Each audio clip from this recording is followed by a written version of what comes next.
हम सभी जानते हैं कि एंटीलिया के सामने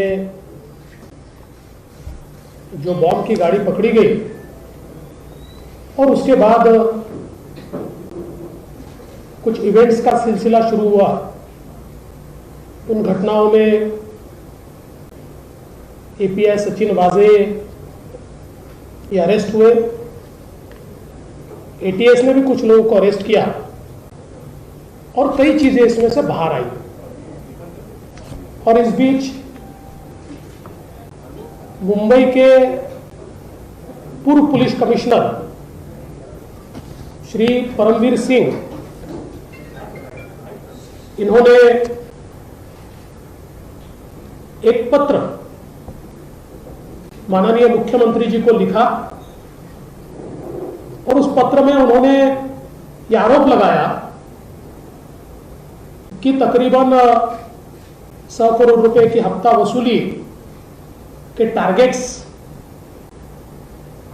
ये गृह मंत्री जी ने एपीआई वाजे और उनकी टीम को दिए थे और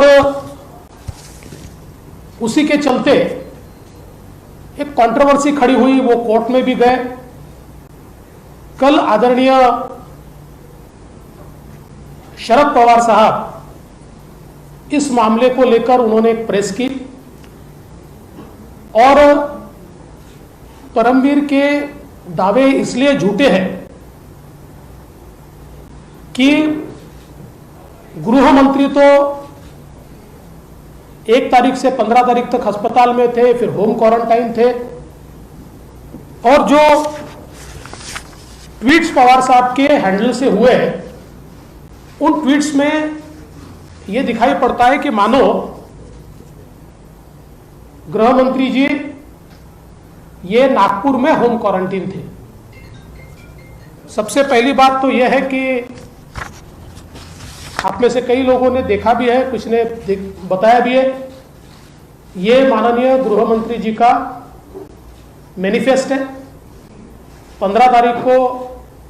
एक प्राइवेट जेट से वे मुंबई आ गए थे। उससे पहले उन्होंने प्रेस की, उस प्रेस का वीडियो तो कल ही मैंने जारी कर दिया था। और अगर हम देखेंगे तो 15 तारीख से वे अपने घर पर थे, लेकिन मेरे पास पुलिस विभाग के भी 2 मूवमेंट्स के कागज है। पुलिस विभाग में रोज मूवमेंट्स के बारे में कहा जाता है, बताया जाता है, उनका एक मैनिफेस्ट तैयार होता है मूवमेंट्स का। और अगर हम देखें तो इसमें तारीख जो है एक 17 फरवरी है। 17 फरवरी में जो लिखा हुआ है तो भगत सिंह कोश्यारी जी मुंबई रहेंगे, उद्धव ठाकरे जी अपने सोई अनुसार, अजित पवार जी मुंबई, शरद पवार जी पुणे, नितिन गडकरी जी दिल्ली और अनिल देशमुख जी इसमें लिखा है 17 फरवरी 2021 15 वाजता, 15 बजे यानी 3 बजे मोटरीने सह्याद्री गेस्ट हाऊस येथे आगमन आणि ओपन। दूसरा एक 24 तारीख का मैनिफेस्ट है जिसमें वापस, चूंकि ये सारे Z+ प्रोटेक्टिव होंगे इसलिए इन्हीं का नाम इसमें आता है। फिर कोश्यारी जी, उद्धव ठाकरे जी, कोश्यारी जी मुंबई, उद्धव ठाकरे जी सोई अनुसार, अजित दादा पवार सह्याद्री अतिथीगृह 15 बजे, 3 बजे शरद पवार साहब मुंबई, नितिन गडकरी जी दिल्ली, अनिल देशमुख जी ये 11 बजे 24/2/2021 11 बजे मोटरीने निवासस्थान ते मंत्रालय जाणार, सोयीने निवासस्थानी परत येणार। अब ये मैनिफेस्ट है, गए कि नहीं मुझे पता नहीं है, इसलिए मैं इसके ऊपर कोई दावा नहीं करूंगा, लेकिन ये पुलिस के मूवमेंट के मैनिफेस्ट ये मेरे हाथ में लगे हुए हैं। सबसे महत्व की बात इसमें यह है कि जो परमवीर सिंह इन्होंने पत्र लिखा है, आप सभी ने, मैंने कल भी उसको ट्वीट भी किया था, उस पत्र में SMS का एक या WhatsApp जो भी होगा उसका उन्होंने एक सबूत दिया है, एक एविडेंस दिया है और जिसमें बहुत स्पष्ट रूप से वो पूछते 16 मार्च को and what is the date of Vaze's meeting with HM sir, और उसमें एसीपी पाटिल बोलते हैं yes sir but it is in the end of February. तो इसलिए मुझे लगता है कि कल आदरणीय पवार साहब को सही ब्रीफिंग नहीं दी गई थी। एक राष्ट्रीय नेता के मुंह से, और जो देश में जाने माने नेता माने जाते हैं, उनके मुंह से कल गलत बातें कहलवाई गई,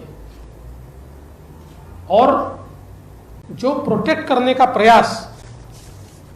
ये कल किया गया, मुझे ऐसा लगता है कि वो पूरे तरीके से कंप्लीट एक्सपोज हुआ है। और मेरा मानना यह है कि 15 से 27 इस बीच गृह मंत्री जी जो होम क्वारंटाइन थे वो आइसोलेशन में नहीं थे। कई लोग उनको मिले हैं, कई अधिकारी उनको मिले हैं, और जिसके बारे में जानकारी अगर हासिल करनी है तो बहुत आसान है। दूसरा एक महत्व का विषय मैं आप लोगों के सामने रखना चाहता हूं। मैंने परसों की मेरी प्रेस कॉन्फ्रेंस में कहा था कि ट्रांसफर्स का एक रैकेट ये कमिश्नर ऑफ इंटेलिजेंस ने पकड़ा। पकड़ने से पहले बाकायदा डीजी और एसीएस होम की परमिशन ली, और उसका एक रिपोर्ट, ये रिपोर्ट भी उन्होंने माननीय मुख्यमंत्री जी तक पहुंचाया। 2017 में जिस समय मैं मुख्यमंत्री और गृह मंत्री था, आप लोगों को याद होगा कि मुझे जानकारी मिली थी कि मुंबई के किसी होटल में कुछ लोग डीलिंग कर रहे हैं और कुछ पुलिस अधिकारी वहां जा रहे हैं। मैंने तुरंत कमिश्नर इंटेलिजेंस को बुलाया, मुंबई सीपी को बुलाया, एक प्लान ऑपरेशन हमने किया, तुरंत इंटरसेप्शन किए, उन सभी लोगों को अरेस्ट किया और चार्जशीट भी दाखिल हुई, क्योंकि सारे सबूत इंटरसेप्शन के माध्यम से थे। इसी प्रकार से वही सीओआई जब उस समय थी, वही सीओआई अभी भी थी। और मैं बहुत स्पष्ट कर देना चाहता हूं कि मेरे आने से पहले भी माननीय आर पाटिल जी के समय कमिश्नर ऑफ इंटेलिजेंस वही सीओआई थी, श्रीमती रश्मि शुक्ला, और इसलिए उनको तीनों गवर्नमेंट का एक्सपीरियंस है। तो उनको जब यह जानकारी मिली कि एक रैकेट ये मिनिस्टर का नाम इस्तेमाल कर रहा है, उनके ऑफिस के लोगों के नाम आ रहे हैं, और कहीं ना कहीं ट्रांसफर पोस्टिंग में पुलिस वालों से सीधी बातचीत चल रही है, तो उन्होंने बकायदा उसके बारे में डीजी साहब के ध्यान में ला कर दिया। और फिर नियम के अनुसार माननीय डीजी साहब ने उसमें थ्रू डीजी एक परमिशन एसीएस होम को मांगी गई कि ये सारे नंबर हमको इंटरसेप्शन पे लगाने, और बकायदा एसीएस होम ने वो परमिशन दी। उस परमिशन के तहत जब कॉल रिकॉर्डिंग शुरू हुआ तो बड़ी एक्सप्लोजिव चीजें बाहर आने लगी, और कई बड़े अधिकारी, कई पॉलिटिकल लोग, इनके नाम, चर्चाएं, ये इसमें से बाहर आने लगी। और ये सारी चीजें ध्यान में आने के बाद इसको सारा कंप्लीट, इसका रिपोर्ट उस समय सीओआई ने तैयार किया, और 25/8/2020 को यह रिपोर्ट सीओआई ने, कमिश्नर ऑफ इंटेलिजेंस ने डीजी साहब को दिया, और डीजी साहब ने 26 तारीख को, ये अनसाइंड है लेकिन जो मंत्रालय में वो साइंड है, आप उसकी चिंता मत कीजिए, नहीं तो फिर वापस, और ये तो साइंड ही लेटर है। 26 तारीख को उन्होंने, डीजी साहब ने उस समय के एसीएस श्री सीताराम कुंटे जी को ये फॉरवर्ड किया और उसमें बहुत स्पष्ट रूप से उन्होंने ये कहा कि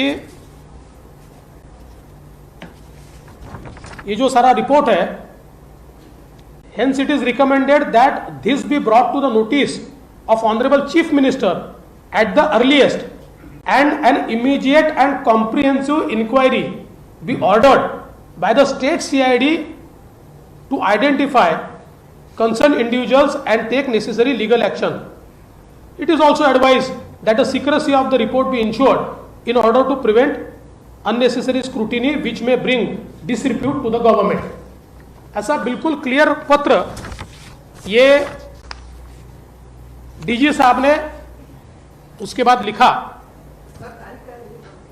26/8। पहला जो है जो सीओआई ने लिखा हुआ है वो 25/8/2020 का है, यानी आज से 9 महीने पहले, कितना, हाँ 8-9 महीने पहले। दूसरा वो 26/8 का है। मेरी जानकारी के अनुसार उसके बाद इसके बारे में पूरी ब्रीफिंग ये माननीय मुख्यमंत्री जी को हुई और मुख्यमंत्री जी ने कंसर्न भी जाहिर किया, और ये मेरे पास डेटा है, करीबन 6.3 GB का, 6.3 GB का ये डेटा मेरे पास है कि जिसके अंदर ये सारे कॉल्स इंटरसेप्ट किए हुए, और ये एक पूरा रिपोर्ट इसका जो है, मतलब ये कवरिंग लेटर है, और कवरिंग लेटर के साथ ये